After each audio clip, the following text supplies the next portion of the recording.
Bienvenidos a Filosofía en tiempos de no filosofía, un espacio de reflexión profunda sobre el pensamiento filosófico. En la actualidad, un programa dirigido por Filosofía Tierra.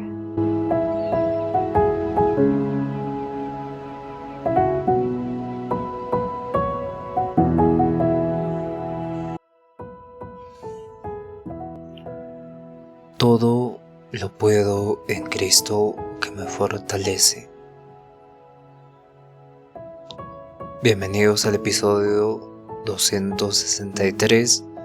Mi nombre es Marco Antonio y estamos en el día 17 de Filosofía Política y hoy nos toca el comunismo. Vamos a abordar los teóricos clave, la explicación de las ideas de Karl Marx y Friedrich Engels. También vamos a hablar de los principios básicos del comunismo, que es la igualdad de clase, la abolición de la propiedad privada, la economía planificada.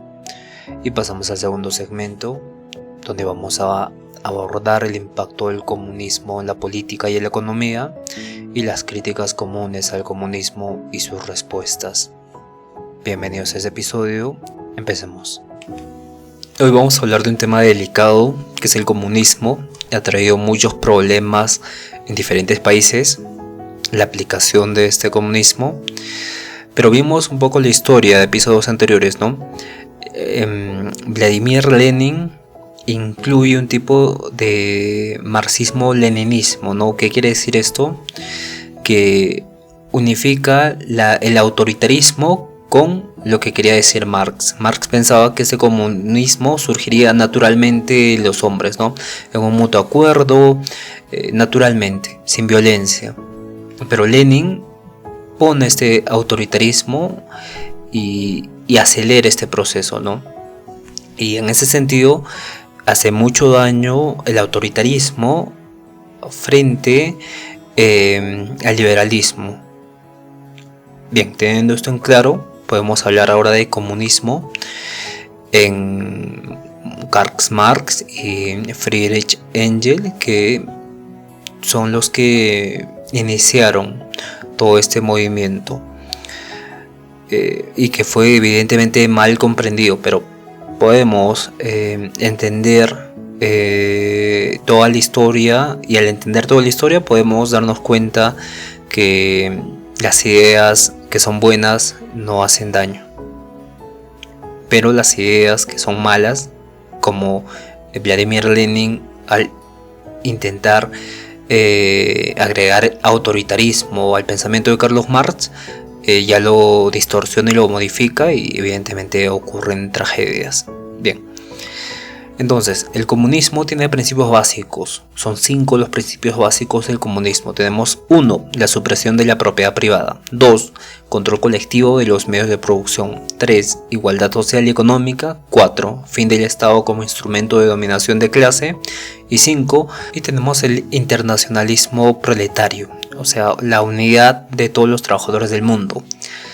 Entonces, los teóricos del comunismo, para empezar, tenemos a Karl Marx, y tiene 2 obras muy importantes: el Manifiesto Comunista y el Capital, ¿no? Aquí Marx analiza el capitalismo como un sistema basado en la lucha de clases, en la lucha entre la burguesía y el proletariado.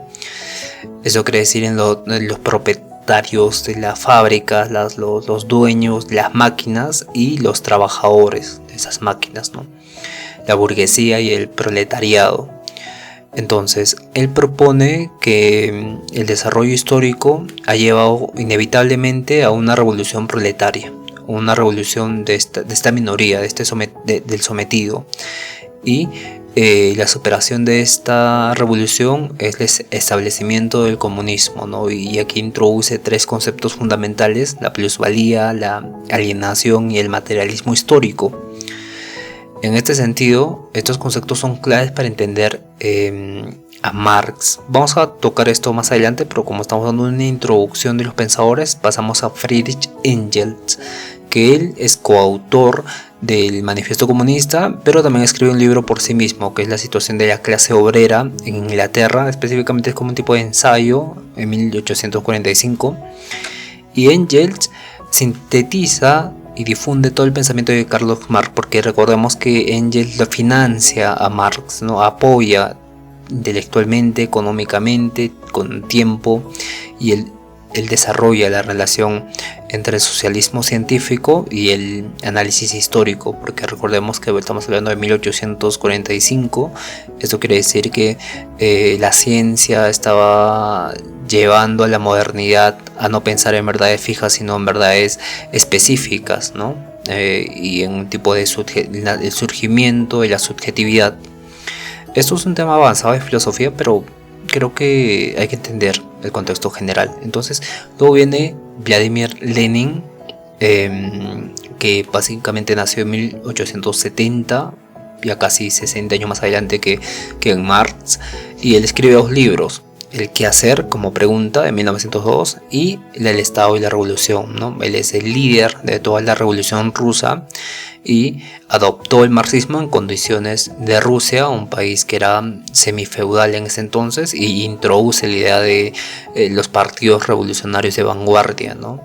Y se funda la URSS, este estado soviético. Luego viene León Trotsky. Tiene 2 libros: La Revolución Permanente y La Historia de la Revolución Rusa. Entonces, León Trotsky defiende la idea de una revolución permanente, ¿no? La revolución debía extenderse internacionalmente para que triunfe, porque esto abarcaba el 5.º principio del comunismo, que era la internalización del proletariado, la unidad de todos los trabajadores del mundo. Y en este sentido fue un rival del político Stalin, y luego fue asesinado, pero vivió en México mucho tiempo, ¿no? Es un teórico ruso de la Revolución Rusa, León Trotsky, que es a veces muy estudiado en este contexto del comunismo, ¿no? Luego tenemos a Joseph Stalin. Hablamos de sus compilaciones con Joseph Stalin, cuestionamientos del leninismo. Él lidera la Unión Soviética tras la muerte de Vladimir Lenin y transforma todo el marxismo-leninismo en una doctrina de Estado. Entonces él impulsa la industrialización forzada, la colectivización, tiene este régimen también autoritario, ¿no?, que caracteriza a Lenin. Y entonces ellos trataron de hacer el comunismo, pero a la fuerza, ¿no? No adelantar este proceso, sino que no ver el proceso natural de este proceso, ¿no? Y en ese sentido existen otras figuras en otros países del mundo que también tuvieron este tipo de asociación con el pensamiento comunista. Por ejemplo, Mao Zedong en China, quien adopta el comunismo y que agrega el término de proletariado al campesino. Entonces adapta todo el comunismo, pero al campesinado, ¿no?, a la parte agraria. Entonces él lidera toda la Revolución China de 1949. Y luego tenemos en Alemania también a Rosa Luxemburgo, que es una crítica del autoritarismo bolchevique, y él defiende más bien ella la democracia socialista, esta democracia socialista. Y en Italia pasa lo mismo con Antonio Gramsci. Él desarrolla el concepto de hegemonía cultural. Quiere decir que una cultura predomina a las demás culturas. Las somete con una cuestión moral, cuestión social, económica, depende de la situación en específico. Luego tenemos a Zizek, Gilbert Marcuse, Althusser también, que son filósofos contemporáneos que actualizan el pensamiento de Karl Marx en el siglo XX y en el siglo XXI y para el siglo XXII, ¿no? Entonces es bastante interesante. Zizek, por ejemplo, es un filósofo que ahí podemos encontrar información, conferencias, y hay un debate muy interesante entre Zizek versus Jordan Peterson, ¿no? Jordan Peterson habla sobre el liberalismo y Zizek evidentemente lo responde con una posición comunista, marxista en este sentido, no comunista sino marxista, porque es diferente estos términos. el comunismo está dentro del pensamiento marxista, ¿no? El comunismo se desarrolla más adelante con Lenin, con Trotsky, Stalin, con ya la aplicación de este comunismo, ¿no? Pero el marxismo corresponde a un proceso mucho más amplio, un proceso más completo de lo que es realmente esta evolución y esta lucha de clases, la burguesía y el proletariado. Entonces el comunismo ha sido una de las herramientas ideológicas más influyentes de todo el siglo XIX, y tanto por el pensamiento político a la posición del ser humano como forma de interactuar en la sociedad mediante un sistema, sea justo para él y injusto para otros, o lo contrario. Y entonces se crea un núcleo donde se critica el capitalismo y se busca una sociedad sin clases, ¿no? Aunque ha tomado diversas formas, su legado sigue siendo objeto de investigación, estudio, comentario, análisis, debate. Y porque es muy interesante, ¿no? Porque menciona, es como un presagio hacia el futuro, ¿no? Menciona que una vez que el capitalismo acabe, quiebre, va a surgir el socialismo y luego vamos a pasar a una sociedad comunista. Y evidentemente esto es algo futurista, ¿no? Porque el primer paso es la destrucción del capitalismo, ¿no? Tenemos que pasar por esta fase del capitalismo, pero el capitalismo, como vimos, aún no acaba, ¿no?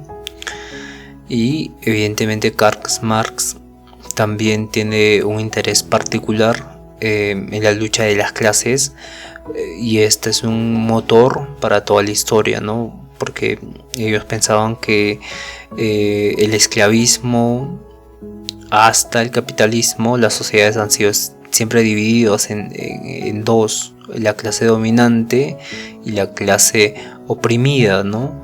En este sentido, en el sentido de Marx, podemos ver que la clase dominante es la que posee los medios de producción y la clase oprimida es la que trabaja para esta élite. Como podemos entender, también existe una crítica al capitalismo, donde Marx y Engels critican el capitalismo, que se basa en la explotación del trabajador, la alienación del trabajador, la inestabilidad cíclica, ¿no? Que lleva a crisis económicas repetidas.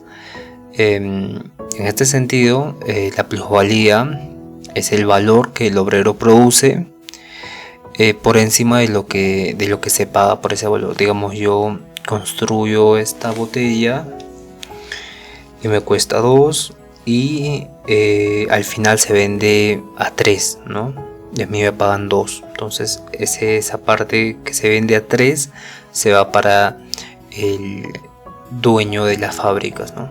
Entonces ahí está la explotación del trabajador. Y vemos esto a niveles macros, como por ejemplo los minerales que se compran acá, pero se venden en el extranjero extremadamente caros. Y así podemos encontrar diferentes elementos de esta plusvalía. Luego tenemos la alienación del trabajador, cuando este trabajador pierde su sentido de su trabajo y se siente un extraño, ¿no? Un extraño en lo que produce. Por ejemplo, una fábrica de joyas, el obrero trabaja 16 a 8 horas, pero nunca tiene una joya o un reloj, por ejemplo, un Rolex.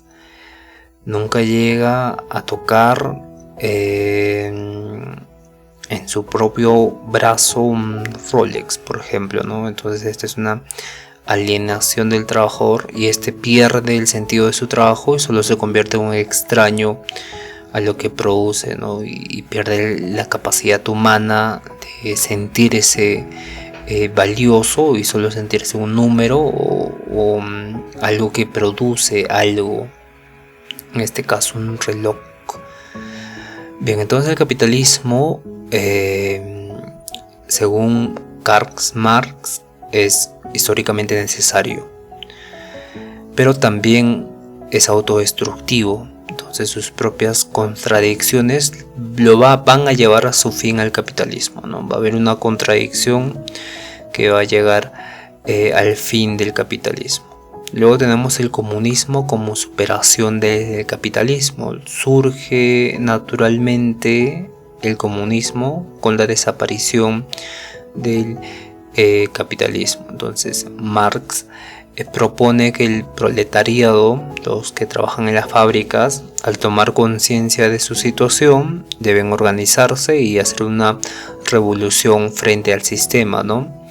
Y esta revolución lleva a una dictadura del proletariado, que es una fase transitoria de organización del nuevo poder, y la abolición de la propiedad capitalista, ¿no? Y llega al comunismo, donde es una sociedad sin clases ni estado, donde los bienes se distribuyen según las necesidades de cada persona.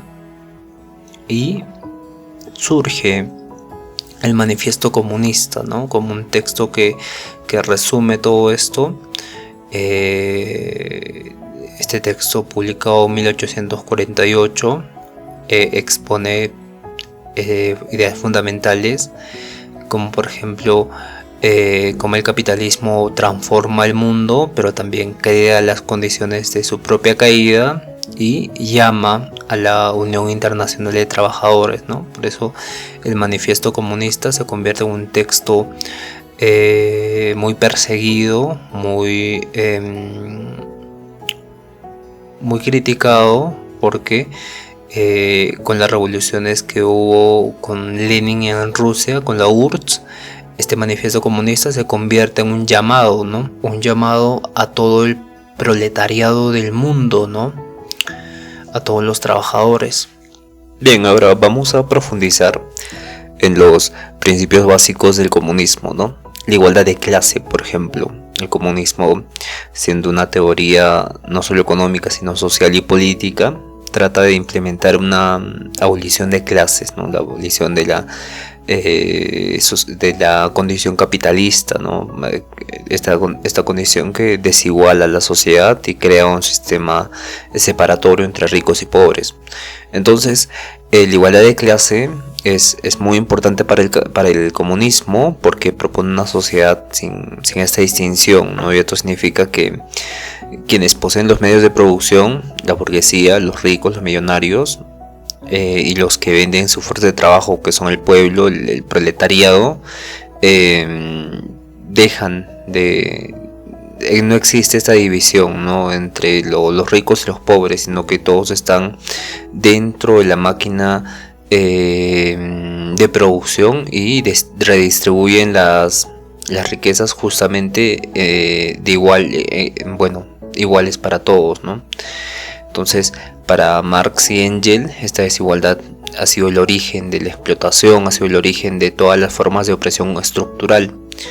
Y claro, en una sociedad comunista todos los individuos tendrían acceso igualitario a los recursos, a la educación, a la salud, al trabajo, y que deje de existir privilegios heredados ni diferencias económicas basadas en la propiedad. Y también tenemos que hablar de la abolición de la propiedad privada, ¿no? El comunismo no busca eliminar la propiedad personal, ropa, vivienda, objetos de uso personal, sino que la propiedad privada de los medios de producción, por ejemplo, las fábricas, las tierras, los bancos, las grandes empresas, todo ello tendría que ser, por así decirlo, dado al pueblo, ¿no? Una abolición de este pensamiento, ¿no? De que algo me pertenece, ¿no? referente a fábricas, tierras, bancos y grandes empresas, ¿no? Porque esta propiedad en el capitalismo está concentrada en pocas manos y esto ha perpetuado siempre una desigualdad. Y es interesante reflexionar sobre esto porque imagínate una empresa Coca-Cola, por ejemplo, que tiene muchos trabajadores y es muy grande, ¿no? El fundador de Coca-Cola deja de existir algún día, pero la empresa sigue viva. Y los directivos dejan de existir, pero la empresa sigue viva. Entonces, con ese transcurso, una empresa muy grande que digamos tiene 300 años, con el paso del tiempo van ingresando nuevas personas, van cambiando, rotando. Entonces, básicamente esto se daría de proceso natural en el futuro, ¿no? Donde una empresa gigante transcurran por ella miles de personas, ¿no? Entonces es una forma de esta visión capitalista que tuvo Marx de decir esto, ¿no? De que una empresa no tiene que pertenecer a una persona, a los ricos, sino que tiene que ser para todos, para el pueblo. Pero en realidad lo que significa es que esa empresa sí es para el pueblo, pero con un paso largo del tiempo, porque todo el mundo va rotando, cambiando. Y evidentemente eso es algo que tal vez Marx se dio cuenta, ¿no? Y por eso hablaba de un tipo de superación del capitalismo, entrada al socialismo y culminación con un estado comunista. Que ha sido muy interesante, ¿no? En el comunismo, por ejemplo, los medios de producción serían la propiedad colectiva o estatal y la riqueza se generaría para el bien común, ¿no? Y no para el lucro privado, como, bueno, ocurre eso también, pero falta ese proceso de superación, en todo caso, para el pensamiento de Marx. Y el tercer principio fundamental es la economía planificada. En lugar de una economía basada en el libre mercado y la competencia, el comunismo propone una economía planificada donde la producción, la distribución, el consumo estén organizados racionalmente, ¿no? Entonces las necesidades sociales estén siempre por encima de intereses individuales, ¿no? Y evidentemente los liberales dicen que esto es una violación a la libertad del individuo y todo lo que no está a favor de la libertad es malo. Y entonces Karl Marx menciona que esto, que el interés social, las necesidades sociales por encima del interés colectivo, evita las crisis económicas y evita las desigualdades. Y entonces la idea para Marx es que se tiene que producir lo necesario, pero para todos, ¿no? Lo que queda de más es ganancia, pero para todos. Entonces este comité o ente colectivo que dirige esta planificación toma decisiones basadas en datos, necesidades demográficas y todo ello, ¿no? Y los principios del comunismo, la igualdad de clase, la abolición de la propiedad privada, la organización planificada de la economía, buscan siempre superar desigualdades estructurales del capitalismo y construir una sociedad más justa, más equitativa, más solidaria. Y en la teoría, estos pilares garantizan un bienestar colectivo por encima del interés individual o el interés empresarial. Es muy importante porque el impacto del comunismo en la política y la ética es lo que prima, ¿no? Porque en el siglo XX el comunismo ha tenido una influencia profunda con la combinación del marxismo-leninismo y su aplicación en distintos países ha producido transformaciones sociales radicales, muchas veces no exitosas, y ha traído muchas veces tristezas en los países, tanto como cosas positivas, ¿no? Como la cooperación, la empatía, pero también ha producido mucha pobreza y consecuentemente mucha tristeza para sus habitantes. Entonces las revoluciones comunistas en general, que derrocan gobiernos capitalistas o en todo caso monárquicos, como Rusia, por ejemplo, con la revolución bolchevique y la creación de la URSS en 1917, hablamos ya que ha pasado 100 años, o la revolución china de Mao Zedong, y en Cuba, por ejemplo, la revolución cubana, que crea el gobierno socialista de Fidel Castro, tienen este derrocamiento a sistemas no monárquicos, pero sí capitalistas, ¿no? Y evidentemente y la creación de estos estados comunistas establecen nuevos regímenes de partidos únicos, ¿no? Con el mismo pensamiento, y la libertad se suprime también, y con economías centralizadas y el control estatal de la vida política y social. Entonces el comunismo se convierte en una ideología de Estado en la Unión Soviética, Europa del Este, China, Vietnam, Corea del Norte, entre otros sitios. Entonces surgen conflictos globales, ¿no? Da origen a la Guerra Fría, este enfrentamiento ideológico, militar, económico entre el bloque comunista liderado por la URSS y el bloque capitalista liderado por Estados Unidos, ¿no? Esta Guerra Fría, que evidentemente es un enfrentamiento ideológico más que simplemente militar. Entonces se producen guerras indirectas por este tipo de ideologías o por lo económico en sí, que pasa en Vietnam, Afganistán, Corea, incluso conflictos internos entre América Latina, ¿no? Y África también. Entonces es importante ver que el impacto económico ha sido una pieza importante para las revoluciones, y no solo las revoluciones, sino que el impulso a procesos de industrialización mucho más avanzados, ¿no? Cuando se derroca la URSS y cuando China vuelve, se deshace del gobierno comunista, tratan de implementar un proceso rápido para que se industrialice su mercado en su país, y se construye otra nueva infraestructura con bases ya ideológicas, en este caso liberales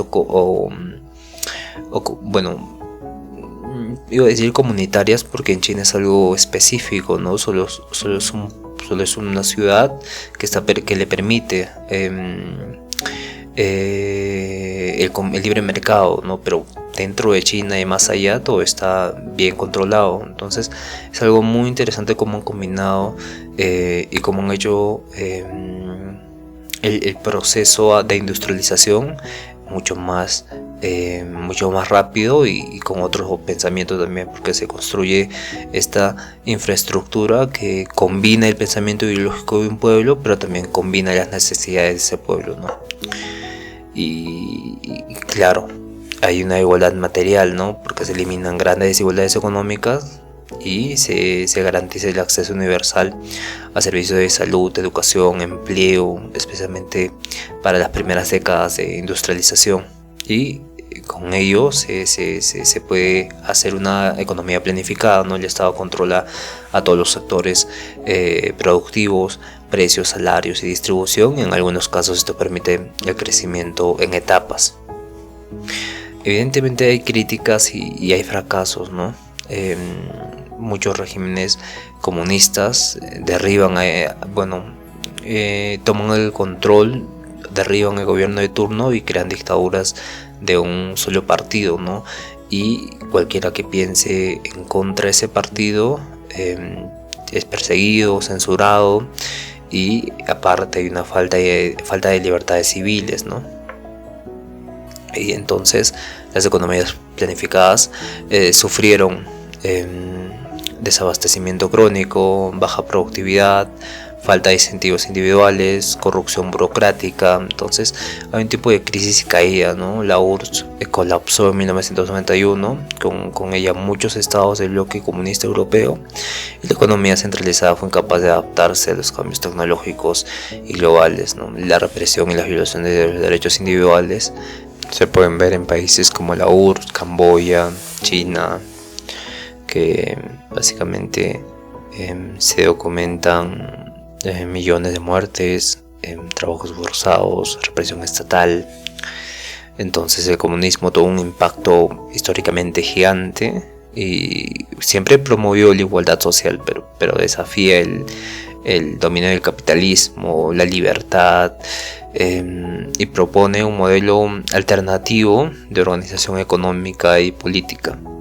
Su implementación en la práctica estuvo siempre marcada por el autoritarismo, ¿no? Porque Marx decía que esto se tenía que dar de manera natural, pero con Vladimir Lenin el autoritarismo entra en juego y crea problemas económicos y violación a los derechos humanos, ¿no? Lo que ha llevado a una profunda revisión crítica de sus resultados, ¿no?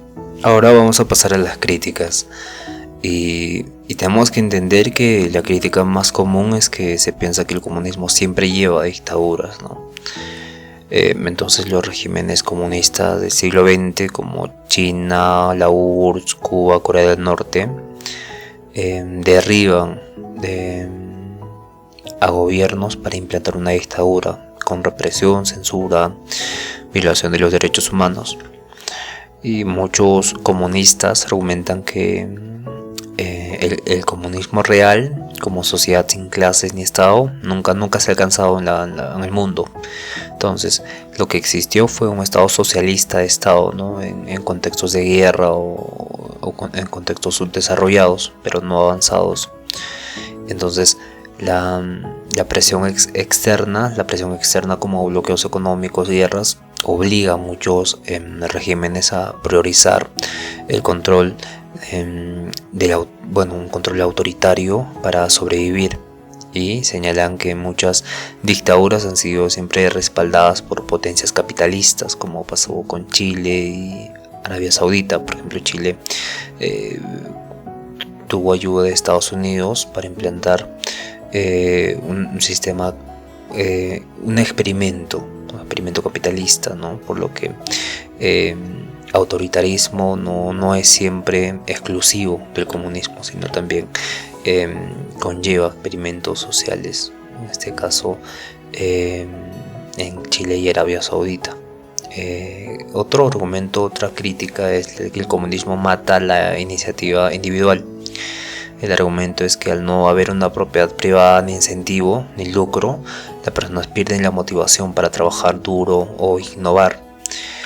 Y los comunistas mencionan que no todas las personas trabajan solo por dinero, la comunidad o el prestigio, sino que muchos trabajan por el sentido de propósito, ¿no? Por el interés, por el conocimiento, o se motivan a sí mismos por la actividad como valor de sí mismos, ¿no? Como objetivo de sí mismos para sus vidas. Y mencionan ejemplos, por ejemplo, las cooperativas, el software libre, los proyectos comunitarios donde la gente contribuye sin incentivos económicos directos, ¿no? Y se señala que la competencia y la búsqueda de lucro también pueden generar alienación, ¿no? Explotación del trabajador, un trabajo inútil y solo productivo.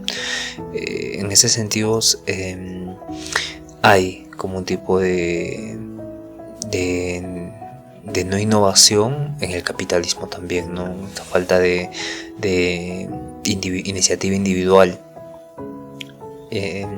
Otra crítica que se le hace al comunismo es que en lo económico, ¿no? Siempre fracasa, se menciona. Los críticos al comunismo señalan que las economías, en este caso comunistas, han sido menos eficientes y han tenido escasez de bienes, baja productividad, pobre innovación tecnológica. Entonces hay resultados muy interesantes, como por ejemplo la URSS, que tuvieron avances rápidos en industrialización y educación, especialmente en las primeras décadas, pero con la explosión de la bomba atómica de una planta nuclear suya en Chernobyl, hubieron críticas muy fuertes a estados comunistas, ¿no? Y fue parte también de la caída.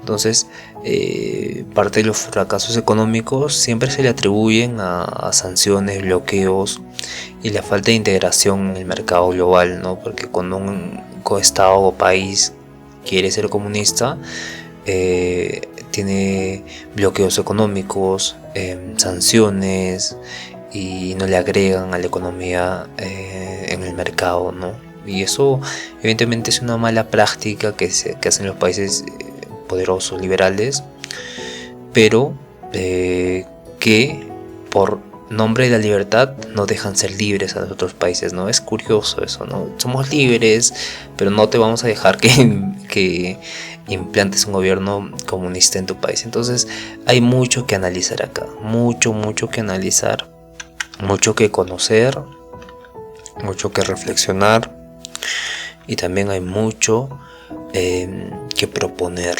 ¿no? en el sentido de que cómo ayudamos a todas las personas, no solo capitalistas o comunistas, sino que lleguemos a un buen puerto, todos juntos, unidos humanamente, ¿no? En general. Bien, muchas gracias por escuchar el episodio de hoy. Ya saben que si tienen la voluntad pueden participar del podcast. Me escriben al Instagram y bueno, estamos participando. También decirles que mañana vamos a hablar sobre el comunismo y las teorías clave, las teorías importantes, principales, y también vamos a hablar sobre sus representantes. Bien, entonces nos vemos el día de mañana. Cuídense todos, un fuerte abrazo y conózcanse a sí mismos.